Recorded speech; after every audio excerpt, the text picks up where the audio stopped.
Wherever you are watching from right now, tell us your city, your country, and the time you are listening.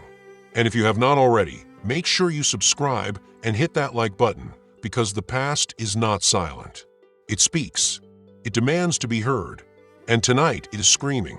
Welcome to Echoes of Silent Souls, where the stories that were buried, burned, and erased come crawling back from the dark, demanding their rightful place in history. If you have not yet subscribed, do so now. You will not want to miss what comes next. There is a city in the American South where the streets were paved not with stone, but with bones. Not literally, not visibly, but if you knew where to look, if you pressed your ear to the cobblestones of Charleston in the year 1837 and listened carefully, you would hear it. The low, grinding hum of a city that had built its entire fortune on the systematic destruction of human beings. Charleston, South Carolina. By the late 1830s, it was one of the wealthiest cities in the entire Western Hemisphere. Its harbor glittered with merchant ships carrying cotton, indigo, and rice to ports in England, France, and beyond. Its grand mansions stood tall along the Battery, their white columns catching the morning light, their wide porches hosting men in fine linen who spoke eloquently about civilization, about order, about God's natural design. And at the base of every one of those mansions, every warehouse, every rice field, every sugar operation, there were men, women, and children in chains. The slave markets of Charleston were among the most active on the continent. Human beings were inspected like livestock, their teeth examined, their backs turned to display the scars of previous beatings, proof, some buyers believed, of a body that had survived hardship and could survive more. Families were separated without ceremony. Mothers watched their children loaded onto carts and driven away, while auctioneers moved on to the next transaction before the screaming had even stopped. This was not incidental to Charleston's prosperity. It was Charleston's prosperity.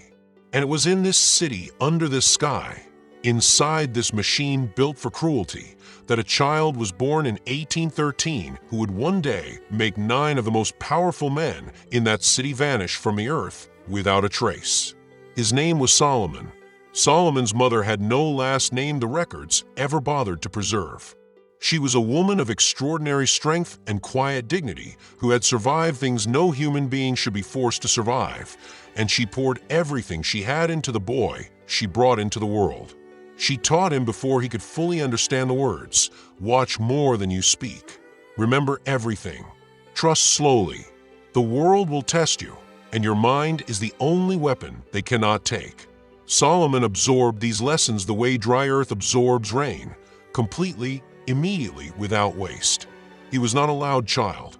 He did not run when the other children ran, or laugh as freely, or cry when the overseers raised their voices. He watched. His dark eyes moved over every scene with a patience that unnerved even the adults around him. He memorized faces, voices, the way a man's jaw tightened before he struck, the way an overseer's boots sounded different on wood than on packed dirt. He cataloged these details without knowing exactly why, only knowing, somewhere deep and wordless, that they would matter. By the time he was 10 years old, he had survived 2 overseers and 1 brutal master who believed that breaking a boy early made him more useful later. Solomon did not break. He bent deliberately, strategically, allowing the world to believe he had been shaped by fear, while inside, something else entirely was taking form. He was not afraid. He was learning. By 16, Solomon had developed what older enslaved men around him recognized as an almost supernatural ability to anticipate behavior. He knew when punishment was coming before the decision had been made. He knew which masters were prone to rash violence and which ones calculated their cruelty more carefully. He knew the difference between a threat issued from genuine power and one issued to disguise fear. He could read a man's intentions in the rhythm of his footsteps before the man had opened his mouth. These were not mystical gifts.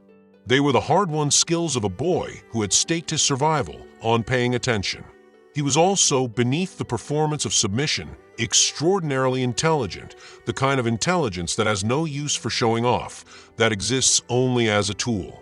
He understood systems, patterns, the invisible architecture of power. He understood that every man who held authority over him also depended on that authority in ways that made him fragile. Remove the certainty of control, and these men dissolved. They had never learned to function without it. Solomon filed this understanding away carefully. It would be useful. And then, on a brutally humid afternoon in the summer of 1835, everything in Solomon shifted permanently. His mother was sold. The sale happened the way all sales happened, quickly, without apology, without ceremony. A man arrived with documents and payment. Words were exchanged between masters. And then Solomon watched his mother, the woman who had whispered those first lessons into his ear, who had pressed her palms against his face and told him he was made of something stronger than whatever they could do to him, walk to a cart bound for a plantation across the Ashley River. She did not scream. She had learned long ago that screaming changed nothing. She looked back once, found Solomon's eyes in the crowd, and held them for 3 seconds, long enough to say everything that could not be said aloud. He did not cry either. He stood perfectly still and watched until the cart disappeared around the bend, and then he turned and walked back to work. But something had broken and crystallized at the same time. The part of Solomon that had still been waiting for the world to turn decent, the small, quiet hope that some form of fairness might eventually arrive, died completely that afternoon. What rose in its place was not rage. Rage is loud. Rage is reckless. Rage gets men killed in the fields before they have accomplished anything. What rose in Solomon was something far colder and more precise. Purpose. He would endure. He would continue to work with the same quiet efficiency that kept him alive and unremarkable. He would continue to bend when bending served him. But he would never forget. Not a single blow. Not a single humiliation. Not a single face. And he would have justice, not the justice of courts or God or public recognition, but the only justice that meant anything to a man in his position. The justice you take with your own hands in your own time when the world is not watching. He was 22 years old when he made this decision. He would spend the next 2 years preparing. By 1837, Solomon had passed through the hands of several different masters, each one believing, as they all believed, that his silence was compliance, his efficiency was gratitude, his calm was fear. None of them understood what they were looking at. In the spring of that year, 9 men arrived in Charleston with what they considered to be a business arrangement, a consolidated group of plantation interests, rice operations, and waterfront warehouses, all managed together for greater profit. These were not casual men. They were experienced, confident enslavers who had spent their careers perfecting systems of control. They believed themselves to be students of human nature, men who understood the psychology of the people they enslaved and knew exactly how to prevent anything from going wrong. Their names do not deserve the permanence of detailed record here. What matters is what they were. Together, they represented the concentrated worst of what Charleston had built itself to produce. Men to whom other human beings were entirely instrumental, to whom cruelty was not passion but policy, and to whom the idea that an enslaved man could outsmart them would have been not merely offensive but genuinely incomprehensible. They acquired Solomon as part of a larger group of workers in the spring of 1837. They noted his physical strength, his dependability, his apparent lack of troublemaking tendencies. One of them reportedly called him the ideal type, meaning compliant, efficient, and apparently broken enough to cause no problems. This was their fatal error. They did not look at Solomon's eyes. Or if they did not understand what lived there. Solomon spent the first 3 weeks under the 9 masters doing nothing unusual. He worked. He hauled rice from the warehouse to the docks. He tended the grounds. He responded when spoken to and remained invisible when not needed. He ate, slept, and moved through each day with a rhythm so ordinary it was almost meditative. But in his mind, he was building something.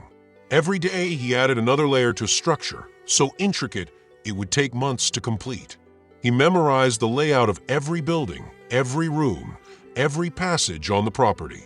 He identified which doors had faulty locks, which floorboards gave underweight, which windows faced away from guard positions. He tracked the daily schedules of all 9 men, when they woke, when they ate, when they inspected the operations, when they retired, when they drank, and how much. He noted their individual fears and weaknesses with the precision of someone who understood that a man's weakness is his most readable feature. One of the 9 men had a near-pathological obsession with cleanliness. He washed his hands repeatedly throughout the day and became visibly agitated at disorder. Another was deeply claustrophobic, a fear he tried to hide, but that showed in how he kept doors open, avoided narrow spaces, and how his voice changed pitch in enclosed rooms. A third drank heavily under stress, making him slow and predictable after sundown. Others had fears of their own, rats and vermin, certain sounds, certain textures of darkness. Solomon noted every one of these details without writing a single thing down. He could not afford the risk of paper. Everything lived inside him. Meanwhile, he began the physical preparation. At night, when the work was done and the quarters had grown as quiet as they ever got, Solomon dug. He had identified several locations across the property where soil conditions were favorable, deep, soft, hidden from casual sight by natural features or structures he could work beside without attracting notice. He worked in near total darkness, moving only small amounts of earth each night, concealing his progress beneath loose boards, dense brush, or the shallow roots of trees near the back boundary of the warehouse grounds. He worked without tools at first, then, with a small iron implement he had located among discarded equipment and hidden with the care of a man whose life depended on concealment. He was patient. Weeks passed. The pits deepened slowly, invisibly in the dark. He also began building alliances. Carefully, cautiously. The selection of who to trust was perhaps the most consequential decision in his entire plan. A single wrong choice could destroy everything, end his life before the work began.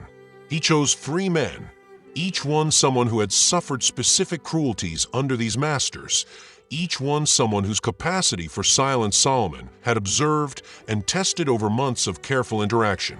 He did not explain the full scope of his plan to any of them.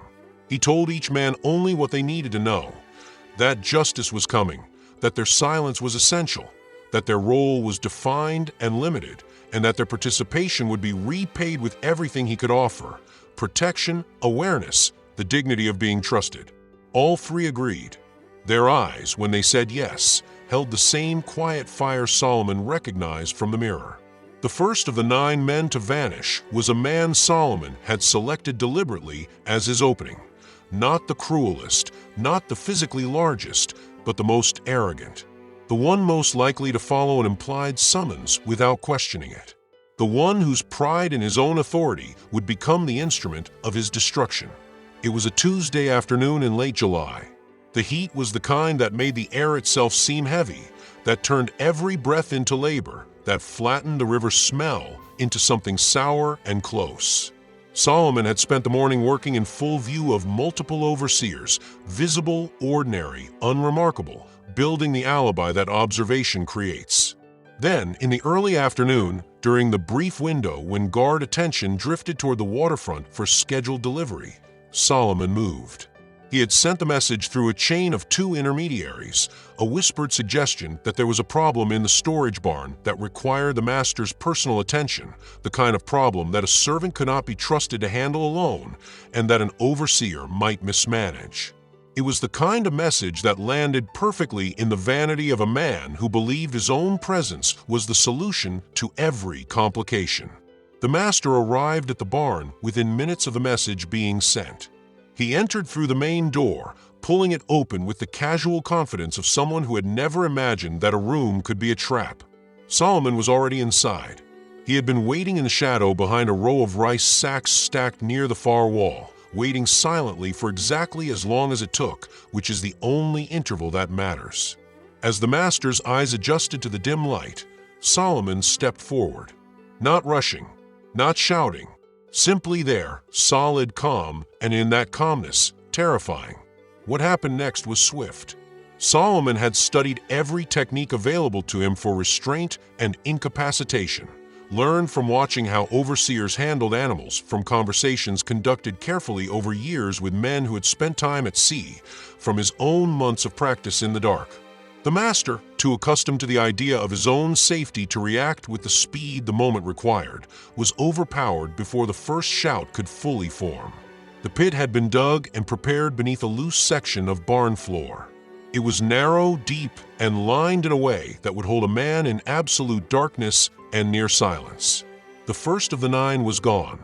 By the time his absence was noticed that evening, the barn floor had been smooth, the loose boards are. Positioned, and Solomon was visible at supper, eating quietly, speaking when addressed, drawing no attention whatsoever. Over the next 6 weeks, Solomon repeated the process 8 more times. Each one was different. Each one required its own preparation, its own intelligence gathering, its own specific manipulation of the target's particular psychology. What worked on the arrogant man would not work on the paranoid one. What lured the creature of habit would not move the impulsive one.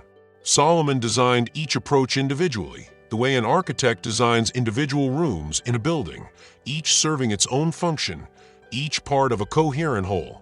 The man with the drinking problem vanished on a night when his routine had grown sloppy enough that his absence was not unusual until the following morning. The claustrophobic one was the most difficult. Solomon had to manufacture a scenario in which the man entered an enclosed space willingly, which required setting up a situation in which the confined space appeared to offer something the man wanted more than he feared the confinement. Solomon spent 2 weeks constructing this particular scenario before he executed it.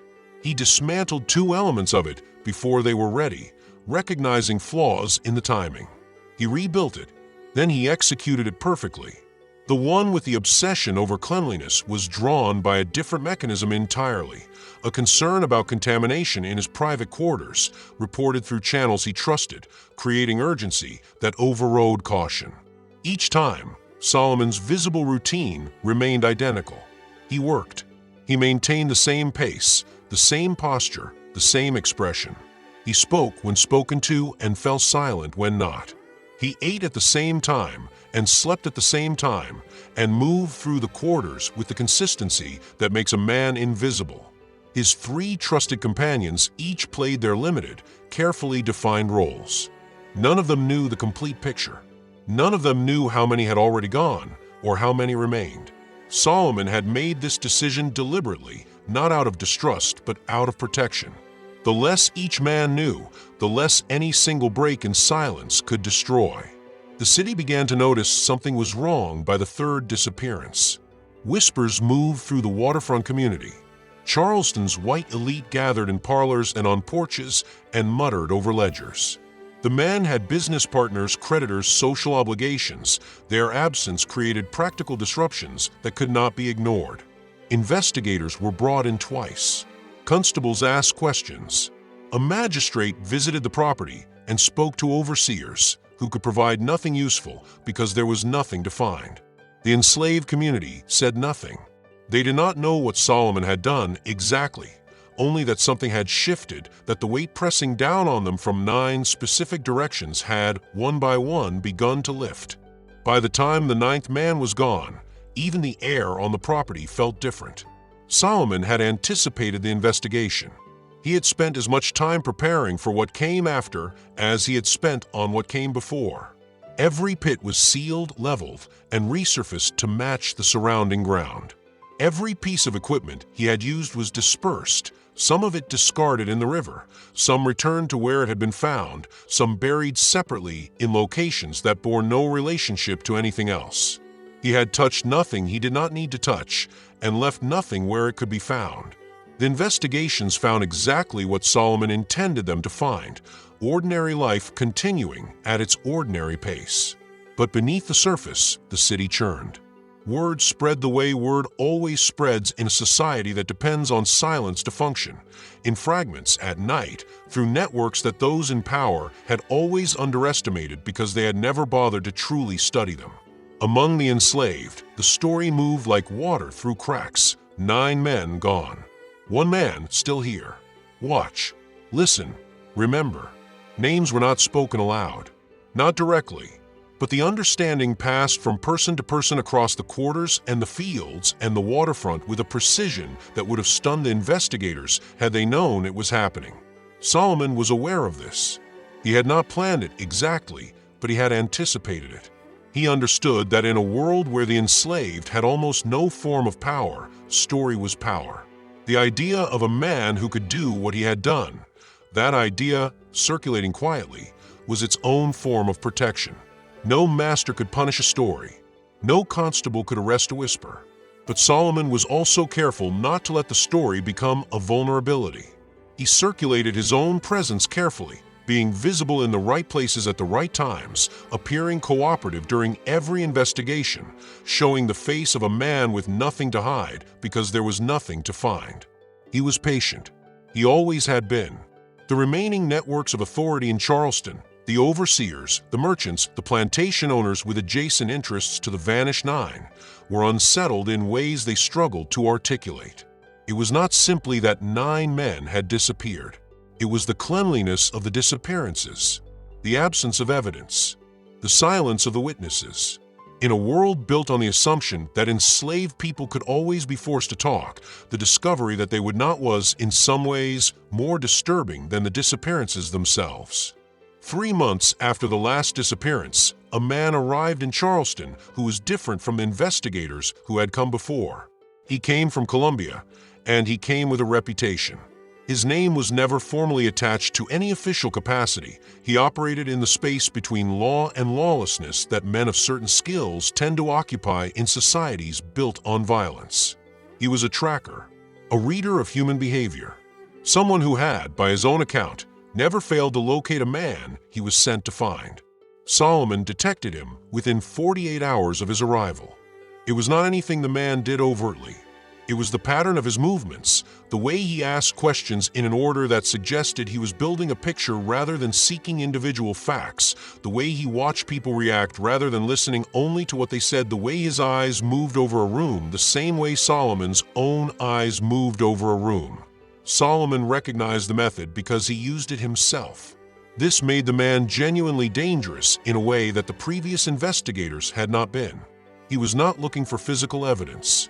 He was looking for the shape of something, the outline left by a person who had been careful enough to leave no direct traces. He understood that absence of evidence was itself a kind of evidence, pointing toward someone who had known what evidence to eliminate. Solomon watched him for 3 days before deciding how to proceed. In those 3 days, he observed the tracker's lodgings, his habits, the sequence of people he spoke to, and the shifts in his manner that indicated what he was finding useful and what he was discarding. He was methodical, thorough, and patient in ways that respected Solomon's own preparation. But there was a difference between them that the tracker did not know.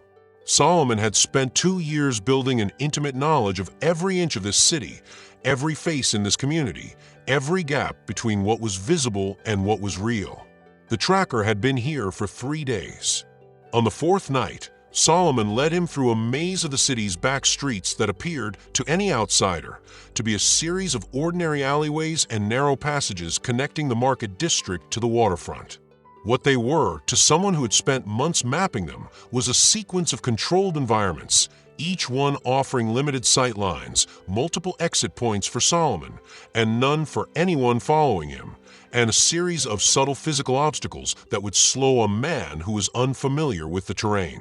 The tracker was good. He nearly kept pace for the first quarter mile. But by the time he realized the shape of what was happening to him, that he was not pursuing, but being directed, it was already too late to reverse the situation. Solomon stopped in a small open space near the river's edge where the sound of the water covered most other sounds. His 3 companions had taken positions in the darkness at the edges of the clearing before the tracker arrived, an arrangement that the tracker could not see but could perhaps sense because he stopped moving when he entered the space and stood very still for several seconds. Solomon spoke first, quietly. He told the man that he had been watching him since he arrived in Charleston. He told him, without specifics, that what he was looking for could not be found, and that the attempt to find it would end badly for the man attempting it. He told him that leaving the city the following morning was the intelligent choice, and that in his experience, intelligent choices should be made quickly. The tracker was quiet for a long moment. Then he asked, not with anger but with what sounded like genuine professional recognition, how long had Solomon been watching him? Solomon told him. The tracker left Charleston the following morning. He told no one what had happened in that clearing. Some things, Solomon understood, men keep to themselves, not out of loyalty to anyone else, but out of the private dignity of not wanting to explain exactly how completely they had been outmaneuvered. Charleston does not forget things easily. It is a city that carries its history in its bones, in the architecture of its streets, the patterns of its commerce, the specific textures of its silences. And by the end of 1837, the story of the 9 vanished masters had become embedded in the city's marrow in a way that could not be excavated. Among the white elite, the story was spoken of with a peculiar combination of denial and dread. Officially, there were various explanations that the men had fled creditors or departed for business abroad, or met foul play from business rivals with no connection to the enslaved community. None of these explanations fully satisfied because none of them accounted for the absolute absence of evidence or for the uncanny uniformity of the disappearances. But a Charleston merchant in 1837 would rather hold an unlikely theory than admit the real one, because the real one implied something about the nature of the world he had built that he was not prepared to face. Among the enslaved, the story was different. There it was carried with care and awe. Not discussed in daylight, not written anywhere, but passed in the moments between labor and sleep, in the particular silence that falls between people who understand each other. Not everyone knew Solomon's name. Not everyone who knew his name knew what he had done. But the shape of the story moved through the community like a blueprint being passed hand to hand, one man. Years of patience, precision in the dark. 9 men gone. Children absorbed it without being told directly. They heard it in the shift of tone when certain adults spoke, in the way a particular silence could contain volumes, in the specific stillness that came over a face when certain subjects came near. They did not fully understand it, but they felt it the way children feel all the most important things in the body before the mind. Solomon himself observed the growth of his legend with the same careful attention he gave everything. He understood its protective function, that a reputation for terrifying capability, circulating at the right frequency in the right channels, creates a form of deterrence that physical strength alone cannot produce. He also understood its risks. A legend, once sufficiently large, attracts the very attention it was meant to deflect. Men who had not previously concerned themselves with Solomon might now become curious. The city's remaining power structures, already destabilized by the disappearances, might focus their anxiety on him in ways that became dangerous. He managed this, as he managed everything, through deliberate calibration. He never confirmed the story. He never denied it. He simply continued to exist, visibly, ordinarily, doing exactly the labor expected of him, speaking when appropriate and falling silent when silence served better. The genius of his position, which he understood precisely, was that the very thing that made him untouchable, the legend of his capability, also made accusation without proof extraordinarily risky for those who considered it. To accuse Solomon formally, without evidence, was to invite questions about why so many powerful men had disappeared without anyone being able to explain how. It was to draw official attention to an event that Charleston's establishment would prefer to keep quietly buried. The irony was exquisite. 9 men had been buried. The truth about them was buried too. And Solomon walked above both, free in the only way that was currently possible. The calm lasted several more months before the next serious challenge arrived. It came in the form of a coalition, a gathering of plantation owners from a surrounding region, men who had not personally known the 9 vanished masters, but who understood the implications of what had apparently happened. If the story was even partially true, it represented something that could not be permitted to stand. Not because of the 9 specific men, most of them had few genuine allies even among their peers, but because of what the story implied. That an enslaved man had acted with such intelligence, patience, and success against his enslavers was a destabilizing idea in a society that depended, fundamentally, on the belief that such a thing was impossible. They arrived in Charleston on a rainy night in March of 1838, 7 men, experienced in the specific brutalities of maintaining order on plantations, armed and coordinated. They had done their research. They had spoken to people, assembled fragments of information, and arrived with a working theory about who Solomon was and where he moved. Their plan was systematic: seal exits, divide and sweep, force confrontation. Solomon had known they were coming for 4 days before they arrived. His network of trusted people now extended well beyond the original 3 companions. Over the months since the disappearances, he had carefully expanded his circle, identifying men and women whose self-interest and shared suffering aligned with his own purposes, bringing each one in with the same discipline and compartmentalization he had always applied. No one person in the network had a complete picture, but Solomon at the center had all of it. When the coalition arrived, they walked into a city that appeared entirely ordinary and was, beneath that surface, completely prepared for them. Their exit routes had been silently compromised. False information, planted through sources they believed were independent and reliable, directed them toward locations where Solomon was not. Obstacles appeared in their paths, nothing dramatic, nothing that could be attributed to deliberate action, just the kind of small persistent difficulties that accumulate when a man does not know the terrain. Gates that required time to open, debris that forced detours, sections of street where the footing was unexpectedly poor in the rain.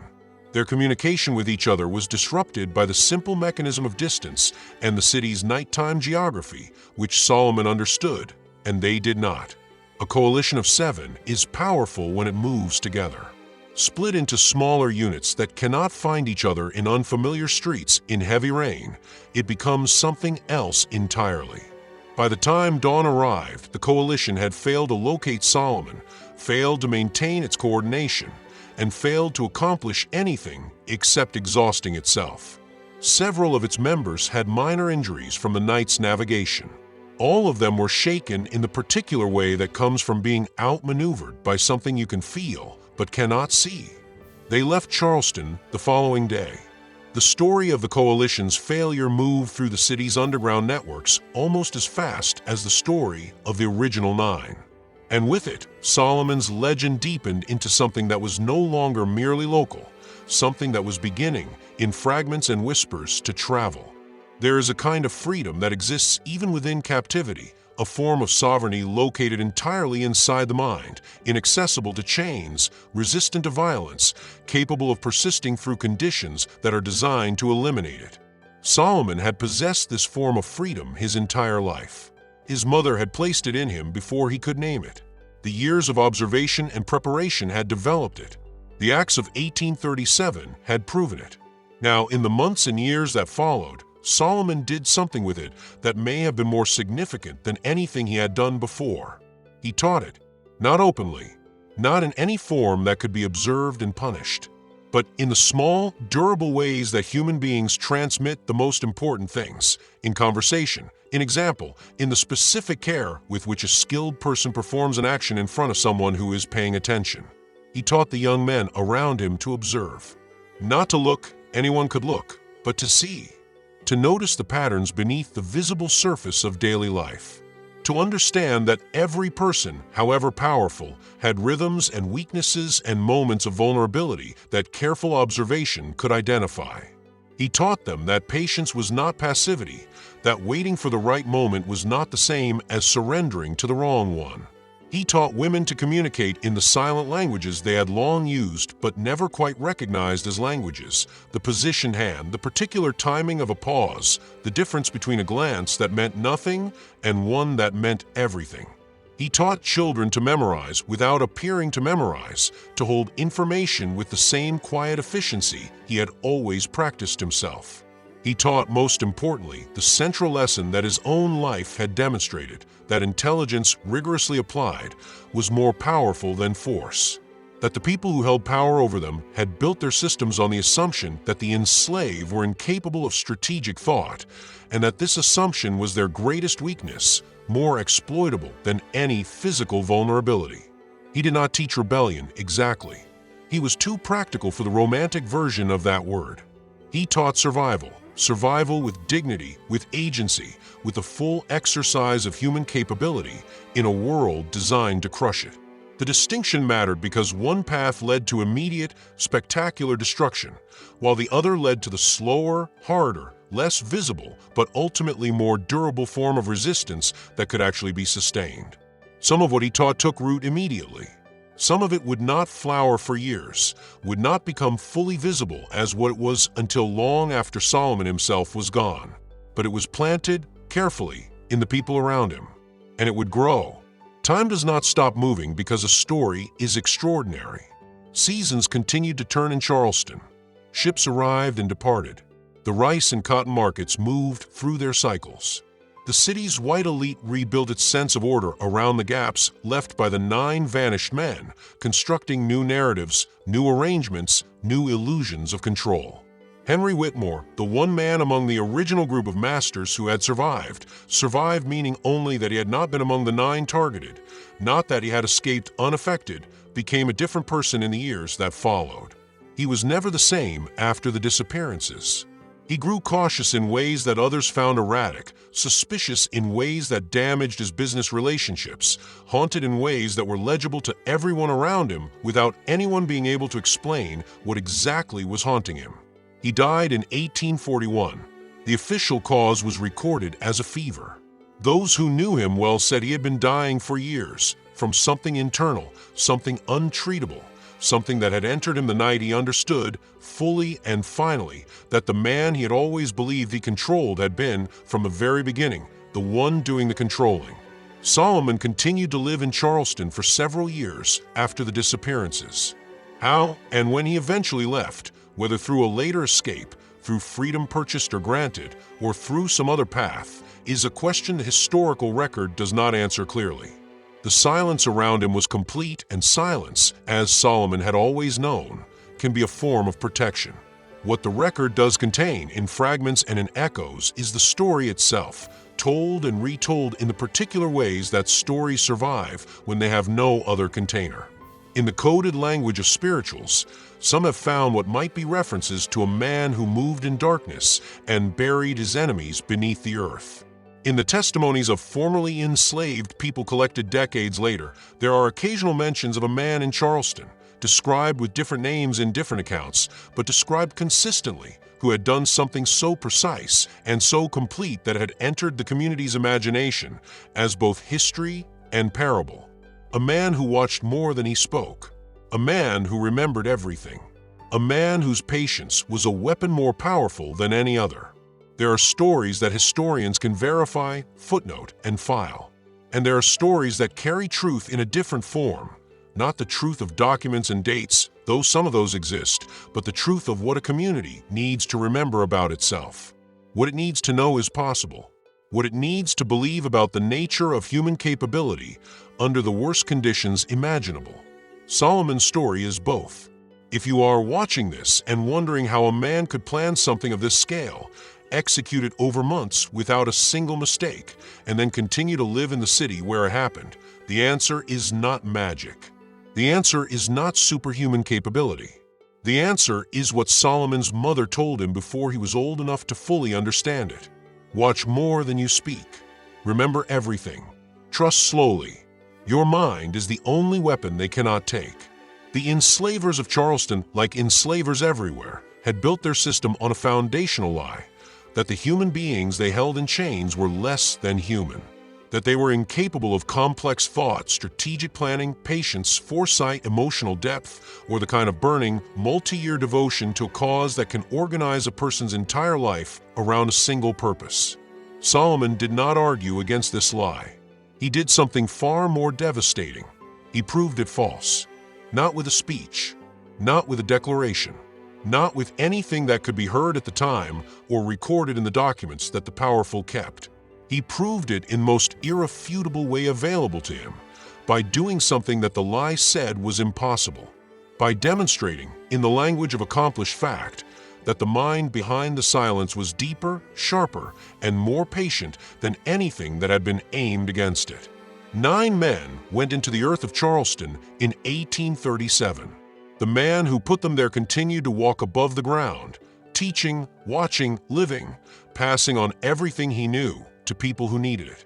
That is not merely a story about revenge, though it is also that.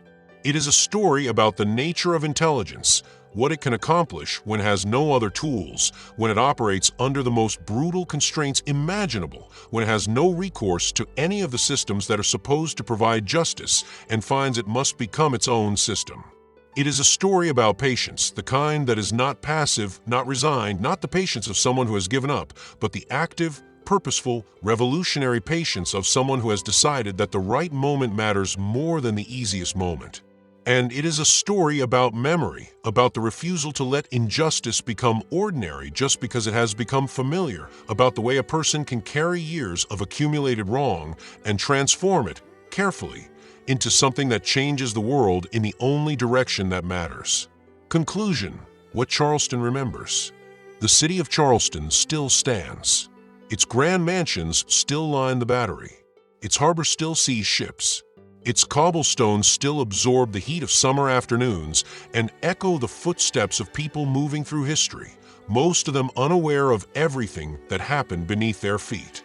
But somewhere in the soil of that city, in the particular dark beneath certain buildings and fields and warehouse grounds near the waterfront, the earth still holds what Solomon placed inside it. And in the story that has traveled from mouth to ear to mouth across the generations, in the hushed versions told by those who knew what it meant, in the fragments preserved in testimonies and spirituals, and the cautious silences of people who understood exactly what they were protecting, Solomon continues to walk. Patient, watchful, precise. A man who buried 9 masters alive and then continued to live among the people who wanted to understand how.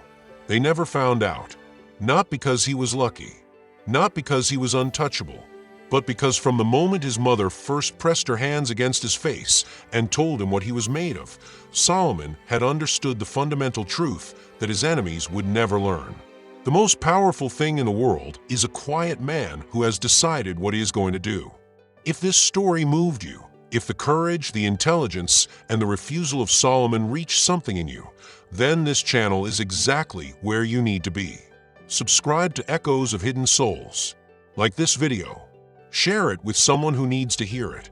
Tell us in the comments where you are watching from, your city, your country. You are part of this community now. A community that refuses to let forgotten souls stay forgotten.